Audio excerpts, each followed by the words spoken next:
Selamat datang di Spirit, Tempat di mana semua bisa dibahas tanpa filter, sampai buka aja pikiran. and Spirit.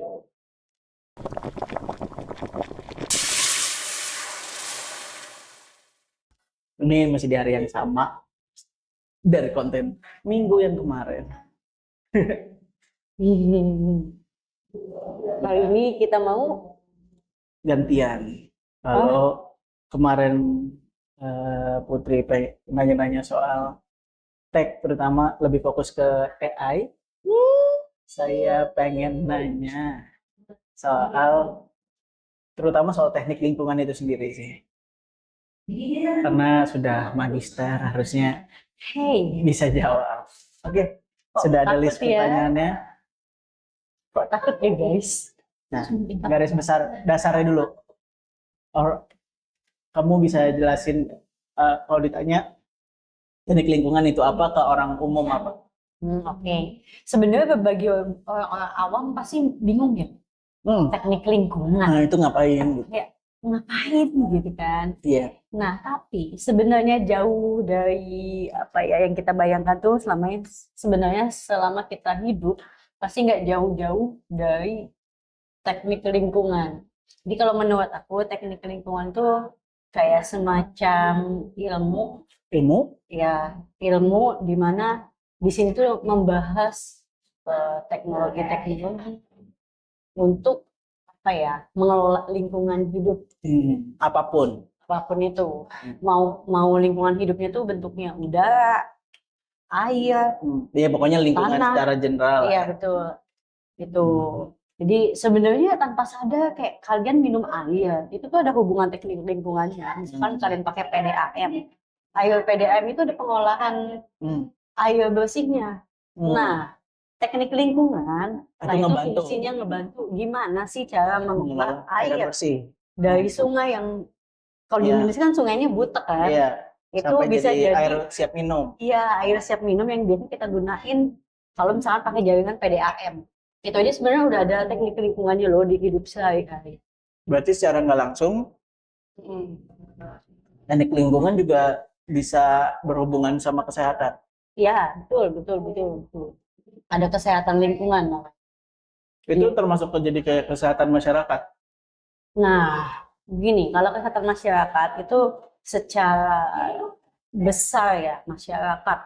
Itu di dalam kesehatan masyarakat itu kalau nggak salah ya dari teman-temanku yang dia Kesmus juga, itu dia belajar kesehatan lingkungan juga. Ada Jadi kesehatan kayak lingkungan. apa ya kesehatan lingkungan itu juga termasuk di dalam Kesehatan masyarakat.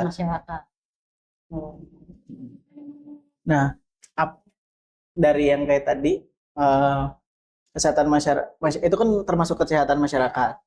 Nah, aku pengen tahunya berarti kenapa orang harus tahu kesehatan lingkungan, karena itu berpengaruh sama kesehatan mereka. Ya, sebenarnya ini penting loh, cuma mungkin orang-orang tuh nggak ngeh kali ya. Karena kan kayak selama ini ya cuma ngelakuin hal kayak rutinitas, kayak contohnya dia buang sampah. Ya udah buang sampah tinggal kayak diangkut dibuang aja, entah mau dibuang sembarangan atau dia kayak bayar tukang sampah gitu, sampahnya ngangkut ke TPA gitu. Sebenarnya itu tuh udah berpengaruh banget buat kesehatan masyarakat karena gini, contoh ya pengelolaan sampah. Kalau misalkan pengelolaan sampahnya itu asal, misalkan kayak ya udah dibuang sembarang, kadang kan ada tuh kayak tempat kayak di mana tuh sampah-sampah numpuk di sana semua, nggak keurus, nggak ada yang ngangkut. Benar. Ya udah gitu, open dumping aja. Nah itu sebenarnya bisa berpengaruh air atau air lindi. Kalau air lindi itu kayak di sampah itu kan pasti kayak ngeluarin cairan tuh ya kadang kan. Iya. Cairan air sampah. Nah itu tuh bisa meresap ke tanah kan. Iya. Itu kita mungkin nggak tahu dan nggak ngelihat ya, tapi air itu lama-lama kan bakalan mencemari air tanah.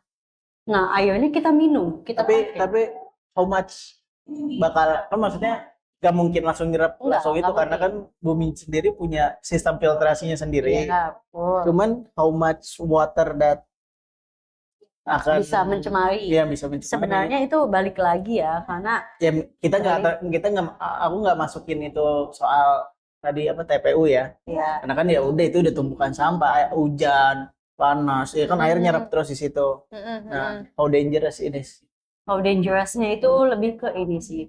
Seberapa berbahaya? Kenapa Ya, jadi pakai bahasa? beberapa polutan itu kan sebenarnya racun atau toksik ya. Hmm. Kayak gini, kalau misalkan air apa namanya, air limbah, dia itu kayak ada beberapa polutan mungkin kayak sulfat, nitrat, gitu-gitu loh, yang seharusnya Ya pokoknya intinya polutan, secara yang general. seharusnya Ya. kita nggak konsumsi itu loh, Iya, gitu. iya. Tapi malah kita konsumsi. Alhasil banyak yang keracunan. Oh iya, apalagi masalah septic tank. Oke. Nah, kan maksudnya buat warga-warga zaman dulu ya khususnya kan kayak ya udah konstruksi septic tank ya udah gitu kan. Buat septic tank aja, kotak gitu kan. Tapi mungkin dia Nggak dicor gitu. nggak dicor gitu, kayak ya udah asal pasangan batu aja atau pasangan bata gitu. Ya atau Tapi tanah aja gitu. Ya atau tanah aja, yang penting kotak gitu. Iya. Nah, sebenarnya itu bisa bahaya kalau tadi nggak dicor. Karena kan air limbahnya limbah feses kita tuh masuk. Nah, dan kita tahu dong kayak kotoran kita tuh mengandung bakteri sebenarnya, E. coli gitu. Terus itu kecemar tuh ke air tanah. Berarti aku mau nanyanya, berarti ya istilahnya limbah manusia itu nggak baik untuk tanah, apapun itu. Karena gini sih, kalau limbah apa tergantung manusianya E. coli, makannya? enggak sih, tapi semua manusia pasti mengadakan E. coli sih. Iya. Cuma emang E. coli tuh seingat aku nggak punya manfaat buat tanah gitu. Kecuali mungkin kayak polutan yang tadi, misal kayak nitratnya, N-nya atau F-nya gitu, itu masih bisa kan buat tanah. Oh, oke. Nah, terus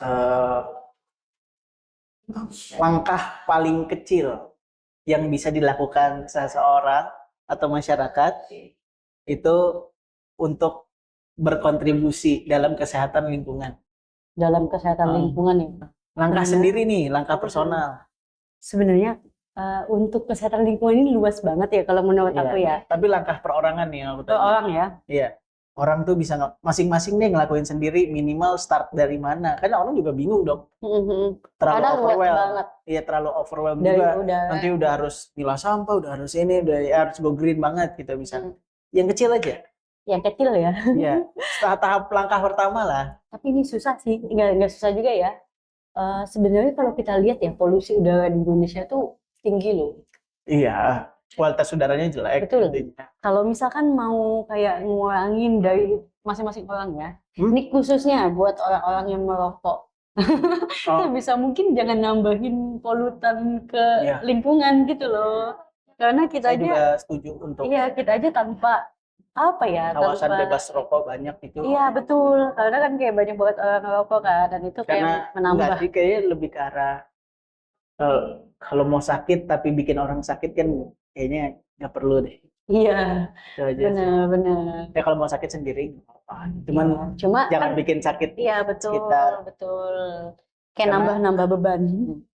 Karena aku juga kalau nggak salah tuh asap tuh nggak langsung bisa hilang gitu aja kan? Iya enggak. Jadi lingering gitu kan? Iya betul. Dan dia kan juga pastinya kan udara kita tuh banyak unsur-unsur zatnya kan. Iya. Nah itu kan pasti kayak misalkan yang keluar CO. Nanti CO itu interaksi sama gas rumah kaca yang lain. Iya. Kan jadinya bikin bumi makin panas. Ya mungkin kita ngerasanya kayak sekarang panas ya, nggak kayak dulu. Ya sebenarnya itu karena itu gitu. Tinggalin aja lagi. Iya. Jangan merokok. Karena ya itu suhu bumi itu meningkat ya karena udah banyak gas rumah kaca gitu. Ini juga buat terutama kayaknya semua device, mau itu vape, mau itu rokok, atau sekarang apa sih ada yang elektrik yang IQOS gitu, biarin aja brand itu tetap ada sampahnya puntung. Sampah puntung juga banyak loh. Berkontribusi untuk jadi sampah dia masif kan. Cartridge ya? Bukan. Kalau rokok tuh puntung filter kan. Jadi kan nggak pernah habis tuh, ada itunya. Terus kalau vape pasti cartridge plastik kan? Iya, betul. Dan ingat guys, cartridge itu sebenarnya kalau klasifikasi B3 dia masuk limbah B3. Dan baterai sampah elektronik. Iya, itu juga. Sampah B3 juga ya. Itu sampah B3 juga. Jadi, wah, sebenarnya lingkungannya luas banget di sekeliling kita, belajar lingkungan gitu. Oke, terus dari teknik lingkungan itu kan cabang dari teknik sipil itu sendiri. Sebenarnya Apa enggak, bisa gimana? jadi beda. Jadi kebetulannya jurusan aku tuh ngegabungin dua teknik itu. Harusnya kalau menurut aku dipisah. Harusnya jurusan tersendiri. Iya, karena beda bahasa nih gitu. Kalau mungkin ada hubungannya. Karena Tapi kan karena teknik kan perancangan. Sebenarnya ada hubungannya. iya kan maksudnya kayak Perancangannya ada hubungannya. bikin rumah sehat itu sendiri kan ada kan? Iya, misalnya buat IPAL. Kita mungkin di sisi teknik lingkungan Bentar, cuma jelasin dulu oh IPAL iya, apa. maaf guys. Jadi IPAL itu apa? IPAL ini adalah instalasi pengelolaan air limbah. Biasanya kalau misalnya kalian sedot WC Ya. atau apa, itu pasti limbahnya itu bakal kan kalian pasti nanya deh, ini truk limbah penyedot WC ini dikemanain sih gitu, Sungai. dibuang di sungai. Enggak. Jadi sebenarnya kalau perusahaan yang benar, kalau perusahaan yang benar itu bakal bekerja sama dengan IPAL setempat atau instalasi pengolahan air limbah setempat.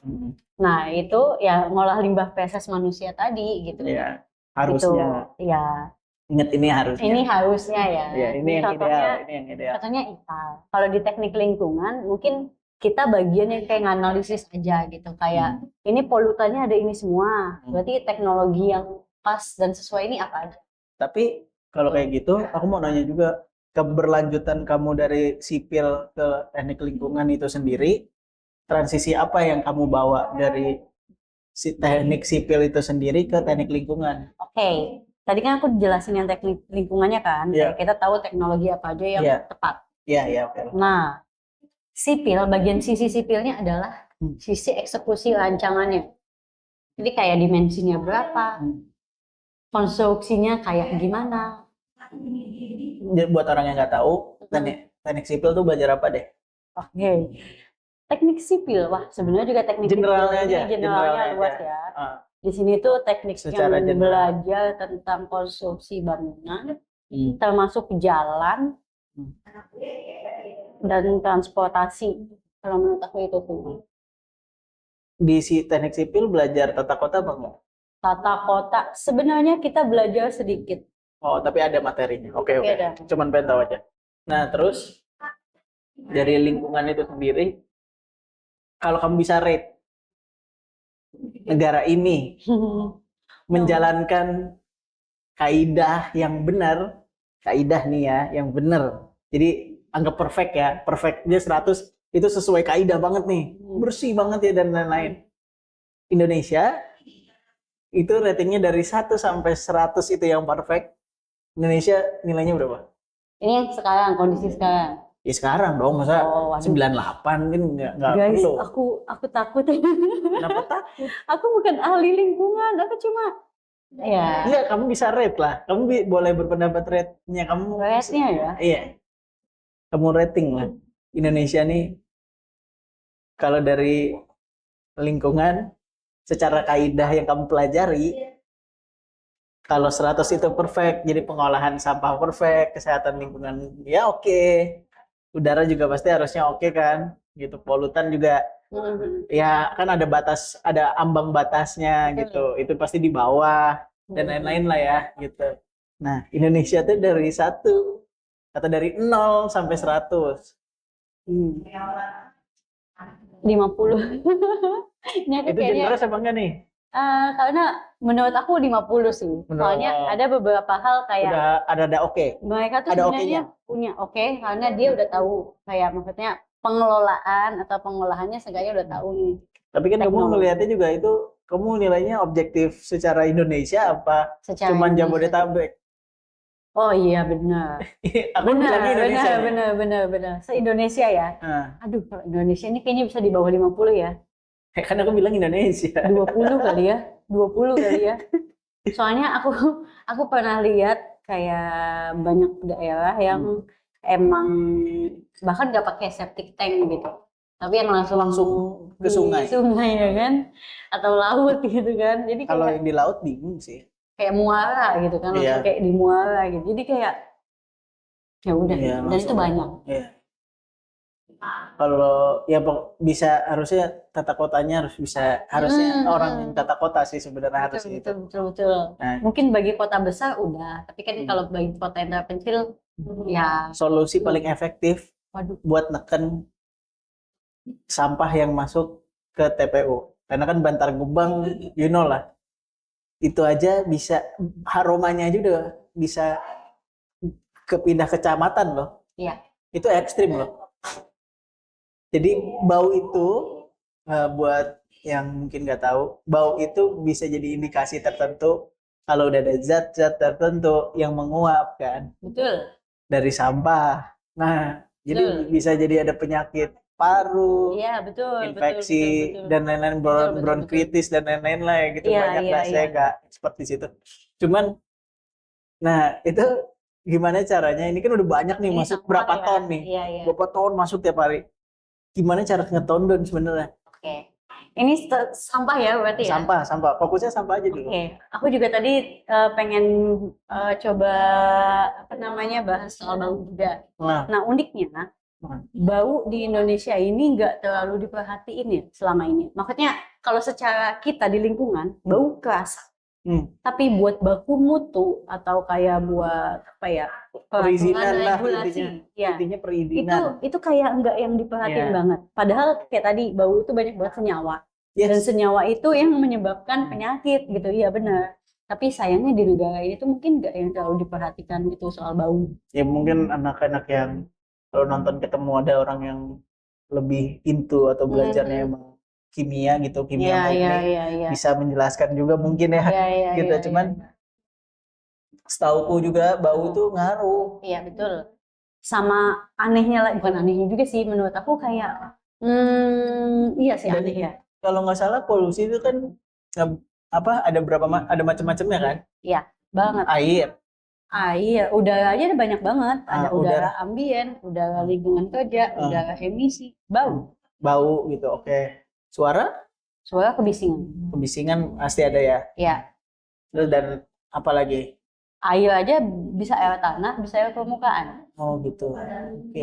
Iya, sama tanah juga ada polusi tanah. Biasanya yang biasa industri atau apa namanya minyak tambang. Dia ada pencemaran. Nah, kan buat orang-orang yang suka bakar sampah, ada kan nyebelin.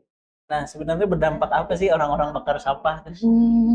Kalau orang bakar sampah, jadi gini, uniknya waktu itu aku pernah belajar, kalau misalnya dibandingin, ternyata ngebakar sampah itu kan emang ada asap ya. Yes. Otomatis ada polusi ya. Polusi udara. Nah, ya. Tapi sebenarnya ternyata dibandingkan bakar sampah, CO yang dihasilkan malah lebih banyak kalau ditimbun di TPA. Nah, balik lagi TPA. Malah lebih banyak ditimbun loh CO itu. Maksudnya dibandingkan ditimbun di TPA kan berarti ditumpukin sama sampah yang lain. Iya, sampah-sampah. Berarti harusnya ditimbun harusnya ada pengelolaannya. Nah, iya harusnya gimana ya? Gini ya, balik lagi ya. Iya kan orang bingung dong, dibakar ada polusi. Ya, tapi dibuang ke tempat sampah jadi polusi juga kan. Iya, benar. Berarti harusnya yang paling gampang nah ini bisa sebenarnya ini susah nih dijawab ya, karena ini beda sampah, beda treatment. Iya. Kalau misalkan aku daun deh, kan orang bakar sampah daun lah umumnya. Iya. Hanya orang-orang gila doang yang bakar plastik juga di situ. Nah, kalau yang organik, sebenarnya kita bisa pisahin nih, kayak tadi anorganik, organik. Yang organik itu kan kita bisa namanya composting. Oke. Cuma sayangnya composting ini di Indonesia mungkin masih terlalu sulit atau emang gak dibiasain aja. Ya buat beberapa daerah, buat beberapa daerah kan ada tuh ya kayak RT RW-nya udah punya tempat pengolahan sampah. Oke. Ya kan composting itu caranya banyak banget juga, tapi entah gimana orang-orang mungkin mikirnya ribet kali ya. Jadinya kayak nggak mau tuh composting, atau mungkin masih belum kepikiran composting. Di sisi lain, kenapa kita tuh ini juga sekalian cara efektifin tadi ya. Harusnya pemerintah mencontohkan sih, bukan hanya membuat regulasi. Gimana kayak ya mereka buat regulasi tapi nggak nyontohin ke masyarakat. Terus ya itu misalnya pengolahan sampah organik harus dengan composting. Mereka buat tuh aturan. Tapi harus melakukan nggak ini. nggak dicontohin. Ya mereka sendiri nggak mencontohkan. Oh iya. Dan nggak ngasih sanksi, nggak ngasih himbauan, nggak ngasih ya apa gitu yang biar orang-orang pada nyontohin gitu, enggak kan. Terus sampah yang anorganik kayak plastik dan lain-lain, sebenarnya kalau di Indonesia itu yang sampah anorganik biasanya dibakar. Iya, saya ngerti kan hanya Sama orang-orang pakai bodoh yang bakar sampahnya beneran semua dibakar Iya, kan. harusnya organik tuh Iya, ini kan composting. aku cuma bilang kalau yang ngebakarnya tidak daun deh, oke. Iya, tapi kalau bakarnya yang basah Harusnya berarti kompos. Jadi misalnya itu semua sampahnya organik, kotoran-kotoran organik, terus dia gali tanah dan ditimbun di halamannya dia sendiri misalnya, daun-daun tersebut. bisa. Boleh-boleh aja. Boleh-boleh aja. Better itu. Betul, tapi itu sebenarnya cara composting paling sederhana kali ya. Kita buat lubang biopori. Nah, terus masukin daun situ Iya. gitu. Itu paling sederhana ya. Untuk composting yang lainnya. Atau sebenarnya composting itu kan banyak. Organik pun kertas kan organik masuknya apa enggak? Kertas sih Tergantung enggak, ya. kertasnya. Iya, tapi kayaknya kertas kan udah diproses ya. Nah, jadi enggak. ada aditif lainnya ya. Jadi masuknya kayaknya Dan bukan kalau organik. Kayak tas kertas? Tas kertas, oh enggak sih. Kalau kata aku dia enggak termasuk organik. Organik adalah sampah yang emang langsung dari makhluk hidup. Sampah rumah tangga. Ya, sampah nasi, pokoknya sampah makanan tuh semuanya organik. Karena kan langsung dari makhluk hidup kan, tumbuhan gitu. Tapi mungkin ya tadi kan sampah rumah tangga tuh masuk sisa-sisa makanan. Tapi kan di sisi lain ada minyak di situ. It's okay buat dibuang jadi komposin. Nah, biasanya kalau misalkan minyak, itu kan pastinya beda pengelolaan di sini. Oh, gitu. Karena harusnya nih kayak misalkan kita masak, terus pasti ada minyak ya, berminyak, ada butiran-butiran ya, bekas gorengan. Biasanya itu kan kita cuci, maksudnya nggak cuci juga ya. Jadi kayak ada grease trap, dia tuh beda sih biasanya kalau minyak. Dia ada pengolahan sendiri. Tapi ini khusus sampah makanannya, khusus yang sampah-sampah kayak ini kentang, sisa nasi dan lain-lain gitu. Terus sebenarnya di teknik lingkungan diajarin gak sih kayak rumah tuh harusnya punya halaman apa enggak apa? Harusnya iya sih. Dan seberapa ruang hijau dari rumah? Harusnya iya. Kalau anggap aja 100%. Nah, ruang hijau di rumah itu harusnya ada berapa persen? Jadi sebenarnya ini tuh harusnya ada. Kalau secara gimana ya? Harusnya secara regulasi ya ada harusnya ya. Karena bahkan green building pun green building yang termasuk green building itu harus ada persentase LTH. Aku lupa persentasenya 10% atau 15% dari luas lahan. Tapi harusnya ada. Dan harusnya pemerintah juga punya regulasi sih, kayak misalkan punya blok rumah itu seenggaknya harus punya LTH berapa persen. Itu biasanya di peraturan daerah itu juga ada. Oke. Cuma ya nggak tahu nih, kayak kan Indonesia tuh kadang kayak udah buat regulasi tapi ya tadi nggak ada eksekusinya gitu loh. Sebenarnya nggak ada resikonya kalau nggak dilakuin sih kali mungkin. Oh iya bisa jadi nggak ada konsekuensi. Makanya jadinya ya udah sewenang-wenang aja gitu. Masa kita harus ngandelin tim Pandawara melulu buat bersihin kali? Kenapa nggak sadar sih gitu? Sebenarnya itu balik lagi ke kesadaran diri sendiri. Ya itu. Oke, last question lah ya. Last question.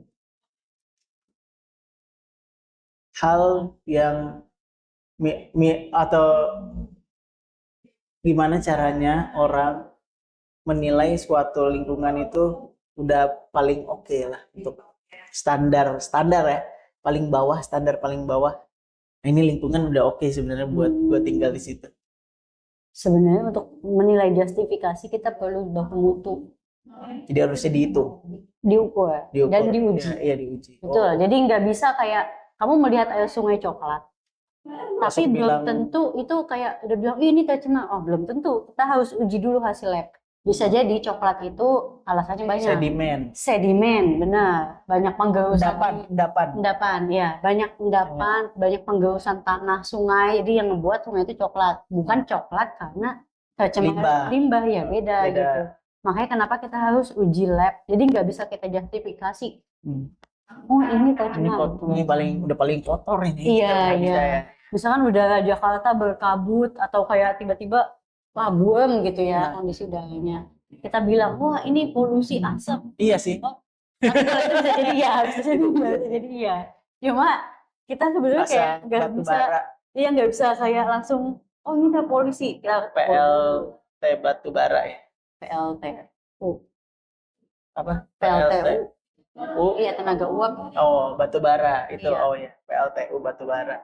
Iya. Anda searching aja sendiri. Itu karena topografi Jakarta juga yang rendah, jadi udara juga mengalir dari yang tekanan tinggi ke rendah kan. Kebetulan Jakarta adalah di bawah bagian rendah, jadi semuanya ke Jakarta. Begitu ruang hijau di Jakarta kurang. Ya. Bisa dibilang kurang sebenarnya. Masih nggak apa kayak kalau ibaratnya you can say anything kayak New York jorok dan lain-lain, cuman New York tuh punya taman gede banget. Tahu nggak sih Times Square or something gitu. Jadi ada tamannya, gue juga nggak tahu sih namanya apa. Cuman intinya ada taman besarnya gitu di Jakarta. Tebet Ecopark. Tebet Ecopark kalau dilihat dari peta terus lihat kota Tebet terus Tebet Ecoparknya segini gitu ya. Percuma dong. Iya. Ya kurang benar juga. Nah cuman paling itu sedikit ilmu tentang sebenarnya pengen intinya tentang kemasyarakatan sama dekatnya ke teknik lingkungan itu sendiri sih. Oke. Ya semoga itu paham. Ya dan sorry juga ya guys kalau mungkin ada yang nggak tepat atau mungkin ada yang mau ngoreksi gitu. Silahkan, tidak apa-apa. Karena kan ya namanya manusia dan saya juga pastinya lupa-lupa ya. Karena jobnya nggak jadi researcher ya guys. Iya betul, bukan peneliti yang terus kayak belajar, update ilmu dan mungkin reminding lagi enggak. Jadi bisa saling koreksi aja. See you in Spill It. Oke, bye-bye.